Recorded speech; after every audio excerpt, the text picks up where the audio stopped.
अजीब सा व्यवहार माननीय हरक सिंह रावत जी के द्वारा किया गया।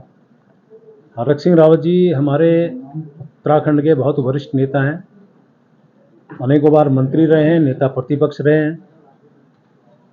जब उनका एक फ़ोन मेरे पास आता है और जिस विश्वास के साथ मैंने उनकी बातों का जवाब दिया, और मुझे दुख के साथ कहना पड़ रहा है कि एक मंत्री के साथ उनकी वार्तालाप को उन्होंने रिकॉर्ड भी किया और उसकी वीडियो बनाई और जिसको अपलोड करके पूरे लोगों में प्रसारित किया।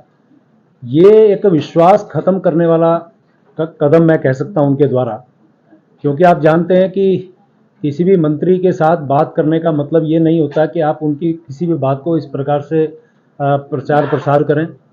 लेकिन ये बात भी सच है कि कांग्रेस और कांग्रेस जनों के द्वारा जिस प्रकार की ये सस्ती लोकप्रियता के कारण इस प्रकार के हथकंडे अपनाए जाते रहे हैं, ये उसमें से भी एक बढ़ती हुई एक श्रृंखला का उनका एक कदम मैं कह सकता हूँ।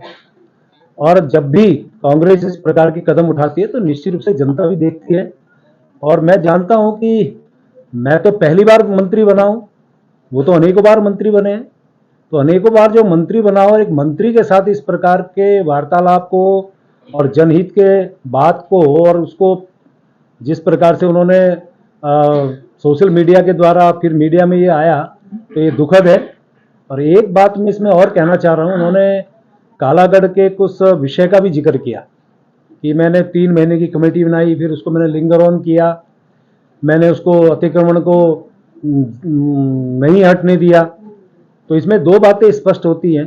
पहली तो ये कि आपने जब कोई मंत्री शपथ लेता है तो उसमें पद के सापेक्ष वो गोपनीयता रखने की भी शपथ लेता है।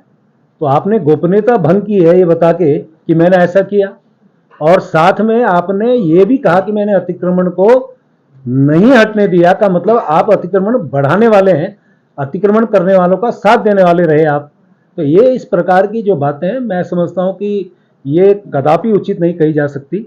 और मैं ये भी कह सकता हूँ कि जो आईडीपीएल के जो हमारे लोग हैं उसके लिए सरकार भी उनके साथ सहानुभूति रखती है, मैं भी सहानुभूति रख रहा हूँ। मैंने लगातार जिलाधिकारी से बात की है, माननीय मुख्यमंत्री से बात की है और रास्ता निकालने का हम काम कर रहे हैं। लेकिन उसके बावजूद इस प्रकार का उनका कदम उठाना, ये निश्चित रूप से आप जानते हैं कि आज कांग्रेस हाशिए पे है और वो मुद्दा लपक के और उसमें राजनीति और उसमें भी हल्की राजनीति करना चाहती है। उन्हीं को मुबारक। धन्यवाद।